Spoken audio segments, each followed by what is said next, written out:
हे म्हणजे ना भजींचा पुनर्जन्मच म्हणायचंय. कारण का सांगते बरं का. काल पावसात हिरो असलेली आपली ही भजी आज नाश्त्यामध्ये पुन्हा एकदा सँडविच बनून स्टार झाली. आज सकाळी त्या भजींकडे बघितलं आणि वाटलं अरे तुम्हाला एकटंच सोडायचं नाहीये.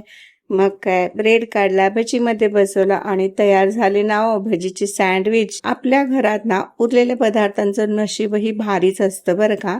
कधी फोडणीचा भात असू द्या, कधी पोळीचा लाडू असू द्या आणि आता तर काय ही भजींची सँडविच बनवली. खरं सांगायचं तर काही पदार्थ मुद्दामच जास्त करावेसे वाटतात, कारण दुसऱ्या दिवशी त्यांची नवीन डिश बनवायची मजा ना काही वेगळीच असते. तुमच्याकडेही उरलेल्या पदार्थांपासून बनलेली अशी एखादी भन्नाट डिश असेल ना तर नक्की कमेंट करून सांगा.